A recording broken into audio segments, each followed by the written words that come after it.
کی طرح یا کی مانند۔ نظیف، نظیف بھی یہ جو ہے عربی کا لفظ ہے۔ اب یہاں پہ انہوں نے عربی کا لفظ استعمال کیا ہے کہ دلی میں جو ہے ایک وہ ہے جگہ جہاں پر کہا جاتا ہے کہ حضور پاک صلی اللہ علیہ وسلم کے پاؤں کا نشان ہے، تو وہ جگہ بھی بالکل اس کی طرح صاف ستھری تھی، عمارت بہت زیادہ صاف ستھری تھی،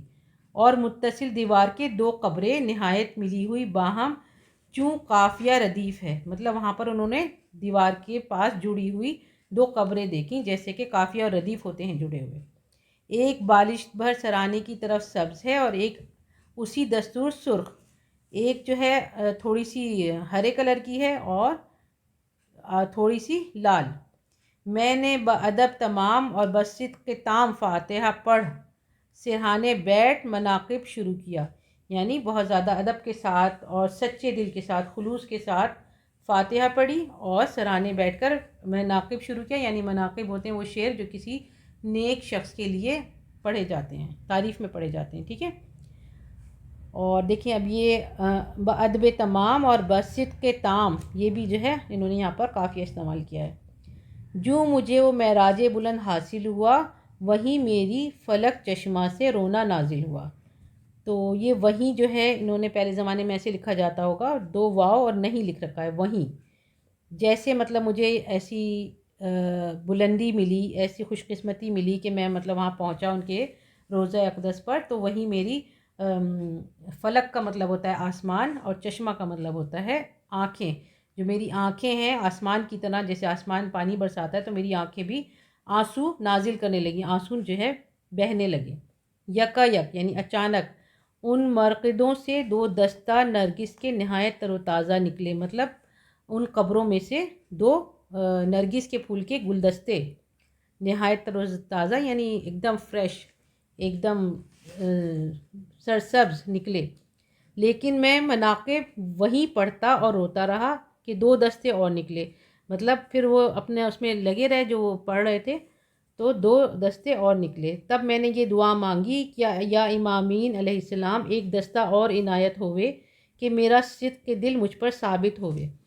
تو انہوں نے دعا مانگی کہ ایک اور جو ہے دستہ نظر آئے تو مجھے یہ یقین آ جائے گا کہ میری دعا قبول ہو گئی، یہ ثابت ہو جائے گا۔ اور جیسے عنایت ہوئے اور ثابت ہوئے، یہ بھی ان کا پرانا جو ہے اسٹائل ہے، کیونکہ میں پنجتن کا خادم ہوں۔ اب یہ پنجتن کیا ہے؟ پنجتن کہتے ہیں 5 مقدس شخصیات، یعنی حضرت محمد صلی اللہ علیہ وسلم، حضرت فاطمہ رضی اللہ تعالیٰ عنہ، حضرت علی رضی اللہ تعالیٰ عنہ، اور ان کے دونوں بیٹے حضرت امام حسین اور امام حسن رضی اللہ تعالیٰ عنہ۔ اور آپ بچوں کو ہم یہ بھی بتا دیں، دیکھیں جب ہم پڑھتے ہیں نا اپنے پیارے نبی صلی اللہ علیہ وسلم کا نام تو آپ کو بھی صلی اللہ علیہ وسلم بولنا ہے، اور اسی طرح صحابیہ کا نام آئے تو رضی اللہ تعالیٰ عنہ، اور صحابیات یعنی جو جینٹس ہیں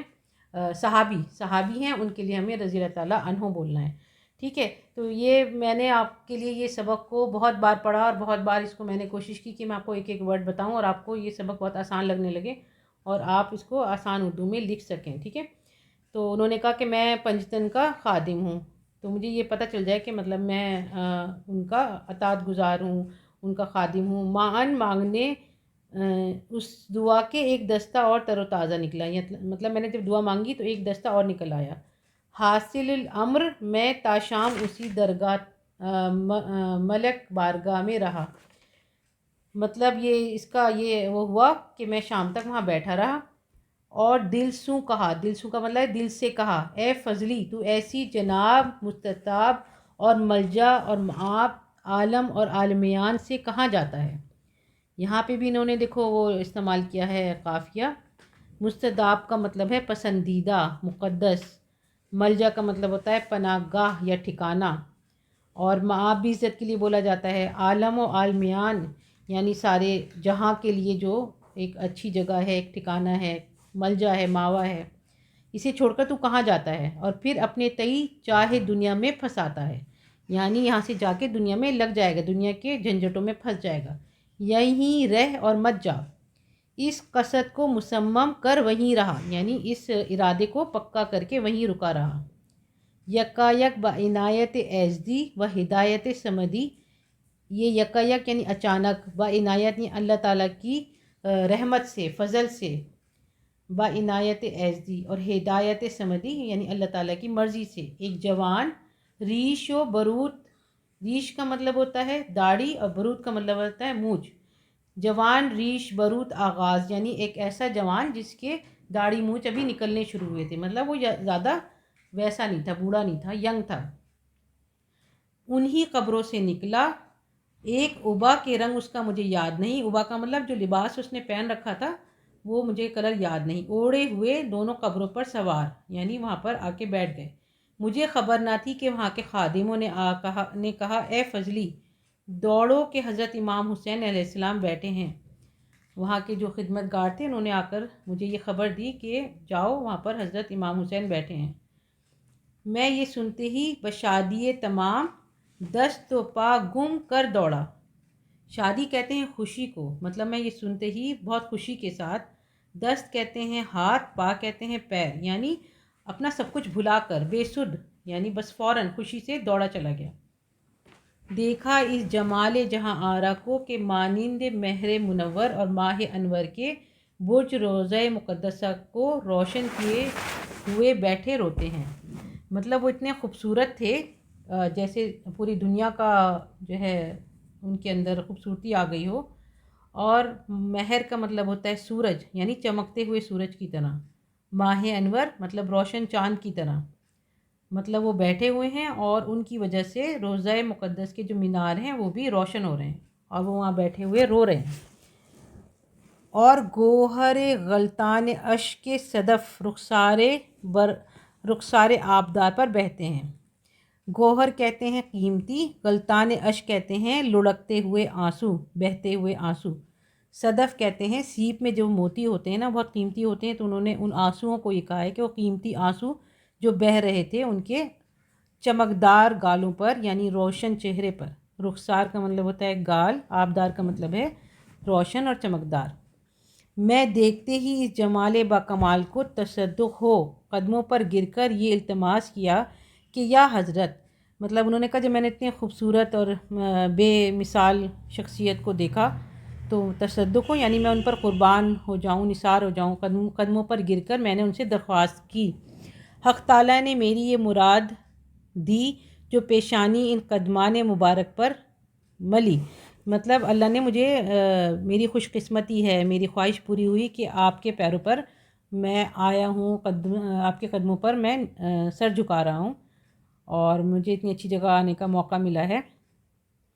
لیکن باعث رونے کا کیا اور مجھ سے نہ بولنے کا کیا، مطلب آپ کے رونے کی اور مجھ سے بات نہ کرنے کی وجہ کیا ہے؟ یہ کہتا تھا اور تصدق کو آنکھیں اپنی مبارک تلووں میں ملتا تھا، اور یہ کہتے ہوئے اپنی آنکھیں ان کے قدموں کی طرف احترام سے لے جاتا تھا کہ یک مرتبہ ایک شخص میرے ہی ساتھ کا آ کہا مطلب آ کر کہا، اس نے کہا ایک شخص میرے ہی ساتھ کا مطلب میرا ساتھی، بھائی اور آشنا تمہارے سب سوار ہو گئے، یعنی آپ کے جو بھائی اور دوست آئے تھے وہ سب چلے گئے اور تم لگ یہیں بیٹھے رہے، تم ابھی تک، اب لگ کا مطلب ہے ابھی تک یہیں بیٹھے رہے، بلکہ تمہاری سواری کا گھوڑا بھی گیا، آپ یہاں پر بیٹھے ہیں اور آپ کا گھوڑا بھی چلا گیا۔ جو میں نے سنا کہ گھوڑا گیا خوش ہوا، اسے جواب دیا کہ بھلا ہوا گیا، تو جب انہیں پتہ چلا انہوں نے کہا اچھا ہوا چلا گیا کیونکہ مجھے اس کی ضرورت نہیں ہے، لیکن میں تو یہاں سے نہ گیا ہوں نہ جاؤں گا، یعنی اب میرا یہاں سے جانے کا ارادہ نہیں ہے، گھوڑا چلا گیا تو اچھا ہوا۔ غلامی اس جناب کی قبول کی، یہیں کماؤں گا، مطلب میرا یہاں سے جانے کا ارادہ نہیں ہے، میں ان کے ہی مزار پر رہوں گا۔ تب آپ زبان اعجاز بیان سے فرمائے، مطلب انہوں نے وہ تو خیر ایک طریقے سے ان کی قبر تھی اور موزانہ طریقے سے بولے، انہوں نے بولنا شروع کیا، اب تو تو جا پھر آئیو، یعنی اب کی بار چلے جاؤ پھر آنا۔ میں نے بہانہ کیا کہ یا حضرت اب تو سواری میری کا گھوڑا بھی گیا اور میں تو یہ قدم چھوڑ نہ جاؤں گا، مطلب اب تو میری سواری بھی نہیں ہے، میرا کچھ انتظام نہیں ہے، تو میں اب یہاں سے نہیں جاؤں گا۔ پھر زبان مبارک سے ارشاد کیا کہ باہر ایک پالکی سبز دھری ہے، مطلب ہرے رنگ کی ایک پالکی کھڑی ہے، اس پر سوار ہو کر جا۔ پھر عدول حکم نہ کر سکا، عدول حکم کا مطلب ہے انکار کرنا، مطلب حکم کو ٹالنا، تو وہ حکم کو ٹال نہ سکے، اور انہوں نے کہا کہ حضرت اگر پھر آؤں تو تحفہ شہر سے واسطے نیاز کے کیا لاؤں، یعنی آپ کے لیے کیا ہدیہ لے کر آؤں، کیا تحفہ لے کر آؤں۔ حکم ہوا کئی 1 روپے اور 1 کپڑا جھالردار اور 1 کوپی تیل کی اور 1 پوڑی مسی کی۔ تو انہوں نے کہا کہ کئی روپے لے آنا، 1 کپڑا جس پہ جھالر لگی ہوئی ہو، اور 1 کوپی، ایک کپی ہے اصل میں، کپی تیل کی، اور 1 پوڑی، پڑیا یعنی مسی کا مطلب ہے منجن۔ تصدق ہو یعنی نثار ہوں، قربان ہوں۔ آداب رخصت بجا لایا، آداب رخصت یعنی جب جاتے ہیں، جانے کے ٹائم سلام دعا کرتے ہیں تو اس کے آداب وہ بجا لائے، اور اسی پالکی پر سوار ہو چلا، جو پالکی انہوں نے بتائی تھی اس میں بیٹھ کر چلا گیا۔ وہیں آنکھ میری کھل گئی، یہ وہیں لکھا ہوا ہے، یعنی وہیں یہاں تک ان کا خواب ہے، اس کے بعد ان کی آنکھ کھل گئی۔ آگے آپ کے الفاظ معنی نہیں لکھے ہوئے ہیں، لیکن ہم نے آپ کو اس سے زیادہ بتائے ہیں اور ایک ایک لفظ کو آپ کو کلیئر کرنے کی کوشش کی ہے، اور امید ہے آپ کو یہ سبق اچھی طرح سے سمجھ میں آ گیا ہوگا۔ آپ خود بھی اس کی ریڈنگ کریے۔ آخر میں ہم دیکھتے ہیں کہ کیا لکھا ہوا ہے۔ غور کرنے کی بات، ہم نے آپ کی آسانی کے لیے زیادہ تر پرانے املے بدل دیے ہیں، مطلب بہت ساری باتیں اس میں چینج کی ہیں، لیکن کوئی لفظ نہیں بدلا ہے۔ دیکھیے 250 برس گزرنے کے باوجود عبارت کس قدر رواں ہے اور کس قدر کم الفاظ میں واقعے کو بیان کیا گیا ہے۔ جگہ جگہ قافیے کی پابندی ہے، جہاں ہم نے دیکھا، آپ کو بتایا نا، قافیے آ رہے تھے، لیکن کوئی لفظ فالتو نہیں، اور عبارت میں ہی کہیں جھٹکا نہیں ہے، لگاتار چل رہی ہے، ٹھیک ہے۔ مصنف کے دل کا خلوص، یعنی جب وہ جیسے قبر مبارک پر ان کی جو دل کی حالت تھی کہ وہ کیسے وہ دعا کر رہے تھے، کیسے وہ رو رہے تھے، ان کا خلوص، اس کے اعتقاد کی سچائی اور مزاج کی سادگی کتنی خوبصورتی سے جھلک رہی ہے۔